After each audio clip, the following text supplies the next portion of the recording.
ನಮಸ್ಕಾರ. ಈ ವಿಶೇಷ ವಿಶ್ಲೇಷಣೆಗೆ ಸ್ವಾಗತ. ಮನುಷ್ಯನ ವ್ಯಕ್ತಿತ್ವಗಳು ನಿಜಕ್ಕೂ ಒಂದು ದೊಡ್ಡ ಸೋಜಿಗ ಅಲ್ವಾ? ಅದರಲ್ಲೂ ಕೆಲವು ವಿಚಾರಗಳು ಸದಾ ನಿಗೂಢವಾಗೇ ಉಳಿದುಬಿಡ್ತವೆ. ಇವತ್ತು ನಾವು ಚರ್ಚೆ ಮಾಡುತ್ತಿರೋ ವಿಷಯ ಕೂಡ ಅಷ್ಟೇ ಕುತೂಹಲಕಾರಿ. ಅದೇ ವೃಶ್ಚಿಕ ರಾಶಿಯವರ ವ್ಯಕ್ತಿತ್ವ.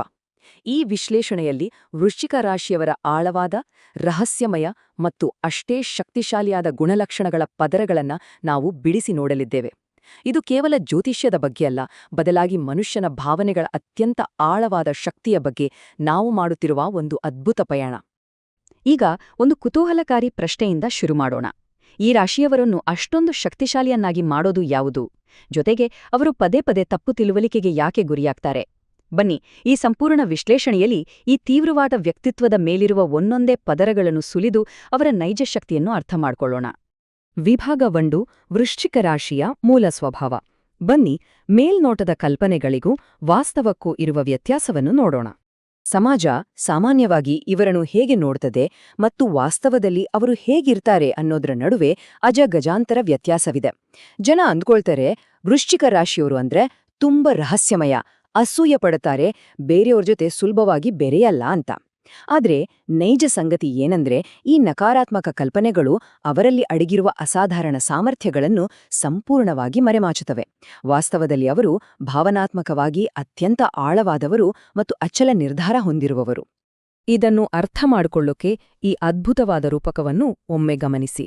ಮೇಲ್ನೋಟಕ್ಕೆ ಅವರು ಎಷ್ಟೇ ಶಾಂತವಾಗಿ ಕಂಡ್ರೂ ಅವರ ಒಳಗೆ ಒಂದು ದೊಡ್ಡ ಶಕ್ತಿ ಹಾಗೂ ಭಾವನೆಗಳ ಬೃಹತ್ ಸಾಗರವೇ ಅಡಗಿರುತ್ತೆ. ಆ ಪ್ರಶಾಂತತೆಯ ಹಿಂದಿರುವ ತೀವ್ರತೆಯನ್ನು ಅರ್ಥ ಮಾಡಿಕೊಳ್ಳೋದು ನಿಜಕ್ಕೂ ಒಂದು ರೋಮಾಂಚಕ ಅನುಭವ. ಅವರ ಈ ತೀವ್ರ ಸ್ವಭಾವಕ್ಕೆ ಅಸಲಿ ಕಾರಣ ಏನು ಅನ್ನೋದು ಇಲ್ಲಿ ಸ್ಪಷ್ಟವಾಗುತ್ತೆ. ಜಲತತ್ವ ಅವರಿಗೆ ಅಪಾರವಾದ ಭಾವನಾತ್ಮಕ ಆಳವನ್ನು ನೀಡುತ್ತೆ. ಹಾಗೇನೆ ಮಂಗಳ ಮತ್ತು ಪ್ಲೂಟೋ ಗ್ರಹಗಳ ಪ್ರಭಾವ ಅವರಲ್ಲಿ ಯಾವುದೇ ಪರಿಸ್ಥಿತಿಯನ್ನು ಎದುರಿಸುವ ತೀವ್ರತೆ ಮತ್ತು ರೂಪಾಂತರದ ಬೃಹತ್ ಶಕ್ತಿಯನ್ನು ತುಂಬುತ್ತೆ. ಇದು ಅವರ ವ್ಯಕ್ತಿತ್ವದ ಭದ್ರ ಬುನಾದಿ. ವಿಭಾಗ 2: ಆಳವಾದ ಭಾವನೆಗಳು ಮತ್ತು ಅಂತಃಪ್ರಜ್ಞೆ. ಅವರ ಆ ಗುಪ್ತ, ಬಹುತೇಕ ಅದ್ಭುತವಾದ ಭಾವನಾತ್ಮಕ ಶಕ್ತಿಗಳ ಬಗ್ಗೆ ಈಗ ತಿಳಿಯೋಣ. ಇಲ್ಲಿರುವ ಅಂಶಗಳನ್ನು ಒಮ್ಮೆ ನೋಡಿ. ಅವರ ಅಂತಃಪ್ರಜ್ಞೆ ಅಥವಾ ಇಂಟ್ಯೂಷನ್ ಒಂದು ಆಂತರಿಕ ರೇಡಾರ್ನಂತೆ ಹೇಗೆ ಕೆಲಸ ಮಾಡುತ್ತೆ ಅಂತ ನಮಗೆ ಗೊತ್ತಾಡುತ್ತೆ. ಇತರರು ಎಷ್ಟೇ ಮುಚ್ಚಿಟ್ರೂ ಅವರ ಗುಪ್ತ ಭಾವನೆಗಳನ್ನು ಇವರು ಸುಲಭವಾಗಿ ಓದಬಲ್ಲರು.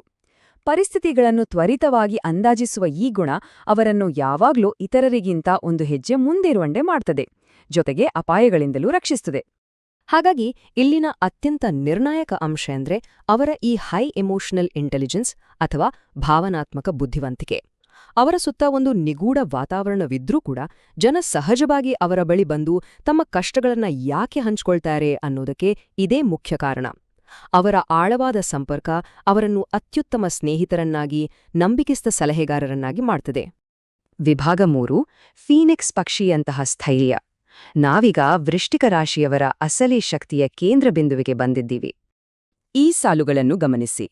ಬೂದಿಯಿಂದ ಮೇಲೆದ್ದು ಬರುವ ಫೀನಿಕ್ಸ್ ಪಕ್ಷಿಯಂತೆ ಅವರು ಯಾವುದೇ ಕಷ್ಟದಿಂದಲಾದರೂ ಪುಟಿದೆದ್ದು ಇನ್ನಷ್ಟು ಬಲಿಷ್ಠರಾಗಿ ಹೊರಹೊಮ್ಮುತ್ತಾರೆ. ಇದು ಕೇವಲ ಒಂದು ವಾಕ್ಯ ಅಲ್ಲ, ಅವರ ಜೀವನದ ಅತಿ ದೊಡ್ಡ ಶಕ್ತಿಯ ಪ್ರತೀಕ. ಎಂತಹದ್ದೇ ಕಷ್ಟ ಬಂದ್ರೂ ಸೋಲನ್ನು ಒಪ್ಪಿಕೊಳ್ಳದೆ ಫೀನಿಕ್ಸ್ ಪಕ್ಷಿಯಂತೆ ಮತ್ತೆ ಎದ್ದು ಬರುವ ಗುಣ ನಿಜಕ್ಕೂ ಬೆರಗುಗೊಳಿಸುವಂತಹುದು. ಅವರ ಈ ರೂಪಾಂತರದ ಪ್ರಕ್ರಿಯೆ ಹೇಗೆ ನಡೆಯುತ್ತೆ ಅಂತ ಈ ಅಂಶಗಳು ವಿವರಿಸ್ತವೆ. ಕಷ್ಟಗಳು ಬಂದಾಗ ಅವರು ಕುಸಿದು ಬಿಯಲ್ಲ, ಬದಲಾಗಿ ಆ ನೋವನ್ನೇ ತಮ್ಮ ಶಕ್ತಿಯನ್ನಾಗಿ ಬದಲಾಯಿಸಿಕೊಳ್ತಾರೆ. ಪ್ರತಿಯೊಂದು ಸವಾಲಿನ ನಂತರವೂ ಅವರು ಮೊದಲಿಗಿಂತ ಹೆಚ್ಚು ಬಲಿಷ್ಠರಾಗಿ, ಯಾರಿಂದಲೂ ಅಲುಗಾಡಿಸಲಾಗದಂಥ ವ್ಯಕ್ತಿಗಳಾಗಿ ರೂಪುಗೊಳ್ತಾರೆ. ವಿಭಾಗ 4: ಅಚಲವಾದ ದೃಢತೆ ಮತ್ತು ನಿಷ್ಠೆ. ಈ ಆಂತರಿಕ ಸ್ಥೈರ್ಯ ಅವರ ಹೊರಗಿನ ಸಂಬಂಧಗಳಲ್ಲಿ ಹೇಗೆ ವ್ಯಕ್ತವಾಗುತ್ತೆ ಅಂತ ಈಗ ನೋಡೋಣ. ಇಲ್ಲಿ ಮುಖ್ಯವಾಗಿ ಗಮನಿಸಬೇಕಾದ್ದು ಅವರ ಗುರಿಯೆಡೆಗಿನ ಲೇಸರ್ನಂತಹ ಫೋಕಸ್ ಮತ್ತು ಕಠಿಣ ಪರಿಶ್ರಮ. ಒಮ್ಮೆ ಅವರು ಏನನ್ನಾದರೂ ಸಾಧಿಸಬೇಕು ಅಂತ ನಿರ್ಧಾರ ಮಾಡಿದ್ರೆ ಮುಗೀತು. ಎಷ್ಟೇ ಅಡೆತಡೆಗಳು ಬಂದ್ರೂ ದಾರಿಯಿಂದ ಹಿಂದೆ ಸರಿಯಲ್ಲ. ಅವರ ಈ ಛಲ ಅವರನ್ನು ತಡೆಯಲಾಗದ ಶಕ್ತಿಯನ್ನಾಗಿ ಮಾಡುತ್ತದೆ. ಕಠಿಣವಾಗಿ ಕಾಣುವ ವ್ಯಕ್ತಿತ್ವದ ಒಳಗಿರುವ ಮೃದುವಾದ ಹಾಗೂ ರಕ್ಷಣಾತ್ಮಕ ಮುಖ ಎಷ್ಟು ಆಸಕ್ತಿದಾಯಕವಾಗಿದೆ ಅಲ್ವಾ? ಒಮ್ಮೆ ಅವರು ಯಾರನ್ನಾದರೂ ತಮ್ಮವರು ಅಂತ ಒಪ್ಕೊಂಡ್ರೆ ಆ ಆಪ್ತರಿಗಾಗಿ ಏನನ್ನಾದರೂ ಮಾಡಲು ಸಿದ್ಧರಿರುತ್ತಾರೆ. ಅವರ ಈ ಮುರಿಯಲಾಗದ ನಂಬಿಕೆ ಮತ್ತು ನಿಷ್ಠೆ ನಿಜಕ್ಕೂ ಅಪರೂಪ. ಅವರ ಈ ನಿಗೂಢತೆ ಮತ್ತು ಗುಪ್ತ ಭಾವನಾತ್ಮಕ ಆಳದಿಂದಲೇ ಅವರಲ್ಲಿ ಒಂದು ನೈಸರ್ಗಿಕವಾದ ಮ್ಯಾಗ್ನೆಟಿಕ್ ಪುಲ್ ಅಥವಾ ಕಾಂತೀಯ ಆಕರ್ಷಣೆ ಇರುತ್ತೆ. ಈ ಕಾರಣದಿಂದಲೇ ಸಾಮಾಜಿಕ ಹಾಗೂ ವೃತ್ತಿಪರ ಕ್ಷೇತ್ರಗಳಲ್ಲಿ ಅವರು ಸುಲಭವಾಗಿ ಎಲ್ಲರ ಗಮನವನ್ನು ತಮ್ಮತ್ತ ಸೆಳೆಯಬಲ್ಲರು.